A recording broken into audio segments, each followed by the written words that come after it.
is funding that. Don't go there. You can't even be that good in bed. You cannot. Like, what does that good in bed even look like? It's a secret. I'm not giving you the blueprint unless you're divorced. What's up, guys? Welcome back to my channel. So I'm here today to talk about The Real Housewives of Dubai, Season 2, Episode 8, The Sisterhood of the Traveling Voice Note. So be sure to like, comment, subscribe, and let's jump right on into it. So it's the morning after Stanbury's housewarming party, and she and Sergio are just really pissed off about how everything went down. They both feel like Brooks was the one to blame, though Stanbury's like, look, I feel like everyone involved should have just put a fucking pin in it and held it for another day. Sergio's kind of like, baby, Rafi's like a piece of bread. He's the sweetest guy ever. I've never heard that terminology, but I'm like, I love it. He's like a piece of bread. He's just so sweet. He's like a piece of bread. But, so yeah, he feels like it's all on Caroline Brooks, but Stanbury's like, as far as I'm concerned, everyone owes me an apology. Though she does note that Brooks came in looking for trouble. Stanbury also points out that the upcoming Bali trip will be the first time she travels by herself without Sergio. So that's a big deal in their relationship. And yeah, we see everyone packing for the trip.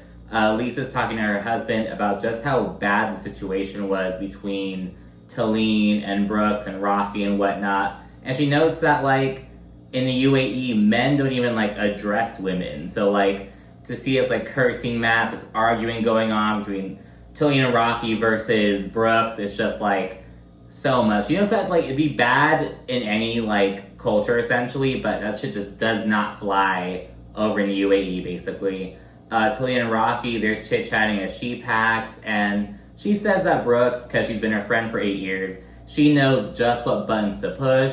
Rafi's like, I'm usually very patient, blah, blah, blah, but, like, I was just fed the fuck up. She's just slandering you. And to be fair, it's like, you know, Talene and Brooks weren't even, like, they had separated. Rafi had just calmed Talene down. Then Brooks came around the corner talking her shit, like, Talene, stop drinking, as she's obviously drunk. It's like, it was just such a fucking mess out of nowhere. Talene denies Brooks's beggar comment, and she says that, like, she did not beg to be on the show. She and Rafi were talking about whether this would be, like, a good decision for him to join the show. She's like, we weren't thirsty for it, we were kind of unsure about it, so it's just, like, a blatant lie, and Brooks knows that. And yeah, she also says that, like, she and Brooks have always been, like, a little bubble in their years of friendship, so they've never been in, like, a group of girls. Now she's seeing this, like, mean girl-ass side to Brooks, and she just doesn't like it.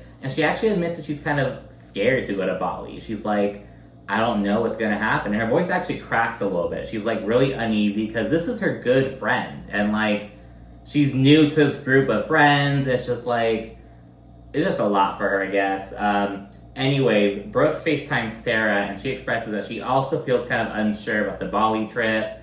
It's just a lot of shit popped off right before the trip. She's like, I'm just not sure about it. Even though Brooks is one of the ones planning it, it's Brooks, Lisa, and Sarah, they're the ones planning it. And yeah, Brooks says that she feels betrayed and hurt by Talene. She thinks that Talene sipped Stanbury's Kool-Aid and, like, just turned her back on her. And Sarah says that Brooks is definitely owed an apology. And we get this drunk-ass confessional from Brooks. Like, she sounds just wasted. Why am I gonna go be stuck on an island? Wait, is Bali an island? It is. Why would I be stuck on an island with a fake-ass bitch like Talene? And yes, I'm not stupid, it's Indonesia. We then get a quick airport scene. Ayan is rolling up in this extra ass outfit. Like, she's barely gonna fucking fit in the seats, so, you know, it's like, whatever. Everyone else is, like, dressed airport-like, but it's like, Ayan, of course, all fucking extra and shit. Stanbury rolls in with Sergio. He plays a prank, being like, oh yeah, I'm coming on a trip, guys, of course. But we actually learn that he's going to Spain on a separate trip, and it's like, of course he is. He can't bear to be in the house alone without Stanbury. So while she goes on her first trip alone, he's also going on his first trip alone to see his family. I think to see his family. Maybe he's going to see his friends in Spain instead. But he's going to, like, his home country for a little bit, because he just cannot bear to be without Stanbury in his home, of course. And Brooks is also MIA. And they're waiting around for her, but it gets to the point where they're like, okay, well, we're checked in. It's time to go. Like, I guess she's just gonna catch a separate flight. So they have no idea where she is. Once they land in Bali, Brooks is still MIA. None of their messages are going through. No one can get a hold of her. And everyone's growing worried a bit. We get some funny commentary from Ayan and Stanbury about it, though. Did somebody steal her? Is her organs in the market? Did somebody steal her eyes? Because black people's stuff is very expensive. It's because of our melanin. Everybody's concerned for Brooks's life. I have no concern for Brooks's life because I know that bitch can survive anywhere. And there is no way she left my house and died. Once everyone's at the resort, they all settle in and get ready for dinner. And Sarah sets an intention for everyone to bury any tensions that may exist and get to know one another a lot better. Just some hippie ass shit. Like, okay guys, like, let's make sure it's a good experience. It's like some camp counselor. Like, it was just so Sarah, basically. Once Brooks is brought up, Talene notes that she actually wanted to clear the air on the trip. Because Lisa's just like, oh my gosh, is it my fault that Brooks isn't here? Because I was saying that, well shit, if Brooks and Talene are gonna have these issues, hopefully one of them doesn't come. Well, bitch, looks like Brooks isn't here, but Talene's like, no, like, there's some tension, but I had the intent of, like, clearing the air between us. And Ayan's like, really? Because I heard you were chasing Brooks around at the party asking, where's your husband? Where's your husband? And Talene's like, don't do that. I just said I don't want any drama. Like, she shuts that shit down and says that Ayan's playing dirty. And Lisa's right there, and she's like, I was actually there as it played out. Talene was not chasing. If anything, Brooks was fucking chasing Talene. That's how it started off. Like, if anyone was chasing someone. But yeah, Talene's like, I was not chasing her. Lisa confirms this. And all this shit, I'm just like, that's when Lisa's like, oh, I totally trust how Ayan interpreted the situation. I trust what Ayan thinks about this. I trust Ayan to relay the message. Why? Like, girl, like, Ayan is funny, but I'm not gonna go to Ayan when, like, I need the facts or, like, need help comprehending something. That's no shade or anything, but it's just, like, she just continuously proves that, like, she just mixes shit up. And it's, like, not a big deal, but it's, like, you just gotta remember that as, like, her friend. You know what I mean? She's not the most reliable narrator, essentially. Sarah then mentions her prospective boyfriend, and by the way, Ayan and Talene made up, they hugged it out and shit. There's, like, no tension between them. But Sarah mentions Hakeem, and she and Saba both know that, like, in Islamic culture, it's basically forbidden for them to, like, cohabitate with a man before getting married. And it's just another example of, like, the other women are kind of like, they don't really understand, because, like, they're all westernized. And it's like, no, like, that just does not fly in our cultures, blah, blah, blah. Sarah also says that even if, like, he took religion and culture out of it, she's like, I still wouldn't want to live together before getting married. That kind of takes some of the fun of getting married out. And in this day and age, in the Western world, you know, it's kind of like a given that, like, oh no, you, like, have to move in together. You don't really know them until you live together. It's like the slogan. And Saba actually says that she thinks it's a good idea to move in together, but it's just not an option for them. So they chit-chat about that for a little bit. After dinner, where they actually toast to Brooks and are like, oh, I hope she's okay, I hope she's having a good time wherever she is, blah, blah, blah. They all head inside. And Stanbury, she's just being a little devil in this episode. I love it. They're walking inside. Ayan, she has a big old train and shit. And she's like having a fashion moment. And Stanbury runs up, this little like shit-eating grin on her face, and steps on the train and like just being funny. I love this little mischievous side of her. It's party, girls. Let's party. Oh my God, Caroline! That's to do it. All right, where are the drinks? And it's just straight up party vibes after that. There's a funny little moment where Ayan, she's trying to get Stanbury to dance with her, and she's like, get your old ass up. And it's just funny seeing this little banter, this dynamic between them now. I really like to see it. I hope that this little tension that grows between them at the end of the episode doesn't last for too long. But yeah, I'm really liking Stanbury and Ayan being friends, to be honest. And yeah, in the midst of all this positive energy, Brooks waltzes in this surprise-ass entrance, and she says she flew private, which Stanbury doubts. It's now day 2, and Brooks tells Sarah that she's disappointed in fake Talene, and she plans on holding her accountable and confronting her. They all head out on a catamaran, and as the ladies are on the water having a good old time, Brooks tells Ayan that she doesn't even recognize Talene anymore, And I quite literally mean everyone's having the time of their lives, taking pictures, jumping in the water, like having fun. There's Brooke sitting down. I don't even recognize her anymore. I've known her for 8.5 years. I don't even know her anymore. And it's like, bitch, like, you're on a boat. You're on a catamaran. Have some fucking fun. Like, oh my God. Ayan encourages them to chit chat and, like, you know, to remember, like, the friendship that they shared and to, like, you know, she's not just some bitch off the street. You love her kids, you love her family. Like, talk to her like that person. But Brooks isn't really interested right now. She's like, I'm just too hurt. I'm not ready, blah, blah, blah. And instead, Brooks opts to chat with Stanbury. And she says that she chose to disengage with her, and that may not have been the best decision, but that's what she was advised to do in her healing.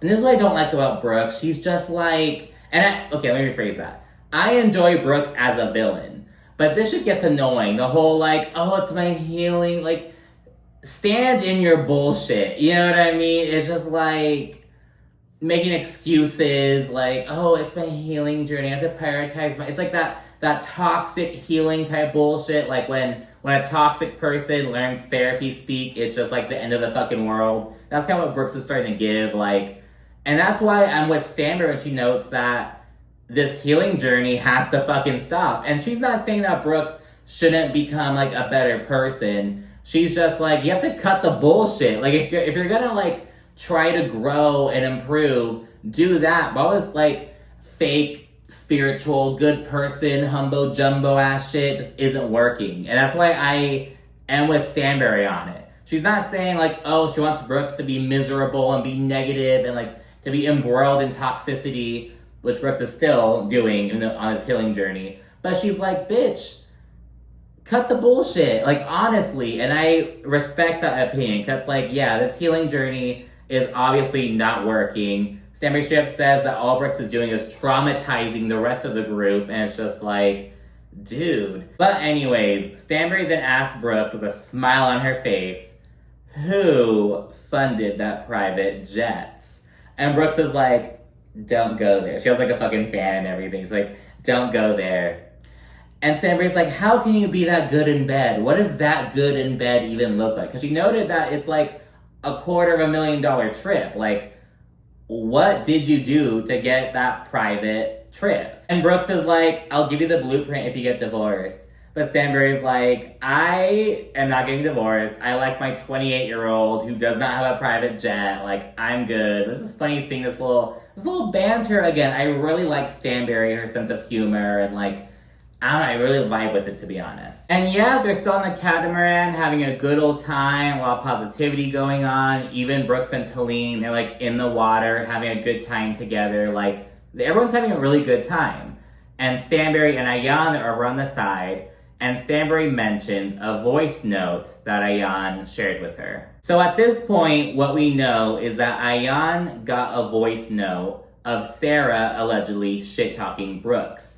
And Ayan was like, oh, this shit is juicy. And by the way, I forget that, like, because WhatsApp is, like, not, like, a major thing here in the United States. It's basically, like, a big thing in a lot of other countries. Like, I'm over here on the border. So, like, I know about WhatsApp. People use it when they, like, go down to Mexico and shit. But, like, WhatsApp is not big here in the U.S. unless you're talking to, like, people in other countries and whatnot. But over there, it's like WhatsApp is huge. So it's, like, so jarring almost to hear him talk about WhatsApp, like iMessage or some shit. Because it's, like, just such a normal thing. It's WhatsApp. It's just the thing over there. Anyways, Ayan got this WhatsApp of this message, and she shared it with Stanbury and Talene. She didn't, like, send it to them, I don't think, but she played it for them. And Stanbury encourages Ayan to confront Sarah about this, because she's just being super hypocritical. She's over here advocating for Brooke, saying that she's on this healing journey and shit. But in reality, she's sick of her bullshit as well, but she's acting like she isn't, blah, blah, blah. So that's where Stanbury is coming from. And finally, the last scene involves the ladies going out to dinner, and while at the table, Brooks tells the group that Stanbury finds her healing journey to be odd. And Sarah reacts to some confusion, like, what do you mean? Like, what do you mean by that, Stanbury? Oh my gosh. And Lisa instead just jumps down Stanbury's throat. It's like, Lisa's just looking for, like, reasons to be upset with Stanbury. Like, girl, like, really? Why would you want your friend to be in a toxic space? What do you What mean? does that do for No, you? Why do you think this, Caroline? Like, why do you think she shouldn't be healed? No, I didn't say she shouldn't be healed. And again, Stanbury shares her rationale. She's like, look, I speak Brooks's language. I understand her. But now I don't speak her language. And it's because Sarah is speaking for her. Sarah is over here advocating for her. And it's like, let Brooke speak for herself. And Sarah tries denying this, but we get a whole fucking barrage of clips showing Sarah speaking for Brooks, but that's beside the point. But anyway, she tries clarifying, oh, I'm not speaking for her, I'm just trying to help her out, help her find the right words, blah, blah, blah. And Saba tells Stanbury, she's just being a good friend to Brooks. She's not, like, speaking for her, she's just being a good friend. And this prompts Stanbury to be like, all right, well, since you're being so fucking honest. By the way, she doesn't speak for her. It's called being there for your friend.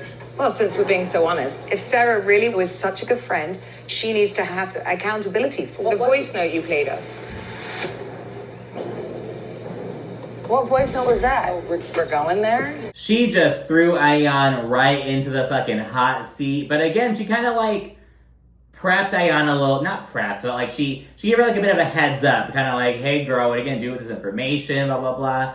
And I understand why Stanbury mentioned it in the moment. And Ayan is not happy with Stanbury. We don't really see it in this episode, but in the beginning of the next one, we learn that Ayan is like pissed off with Stanbury. She's like, oh no, we're done, blah, blah, blah. Can't believe you did that, all that shit. But yeah, Ayan is thrown into the hot seat and she reveals that Lisa is the one who shared it with her. So essentially, Lisa betrayed Sarah, Ayan betrayed Lisa, and Stanbury betrayed Ayan, if we're kind of tracking this. So yeah, Ayan's over there apologizing to Lisa. Lisa's upset, and she's like, I can't trust you now, oh my goodness. And Lisa also clarifies, she only sent that to Ayan to, like, get Ayan's opinion on, like, hey, is she saying what I think she's saying? Let's get confirmation on the audio.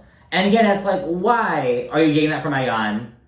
Like, I'm sorry, like, why are you, like, Ayan is not the right person to do that. Like, I'm sorry. But anyways, that is where the current episode ends, where we see some clips of the next episode, and it pops off between Lisa and Ayan, and I'm so excited to fucking see it. It sounds so bad, but it's good TV, you know what I mean? But anyways, let me know what you think down in the comment section. Be sure to like and subscribe. And of course, stay tuned for more. Thank you for watching. Bye.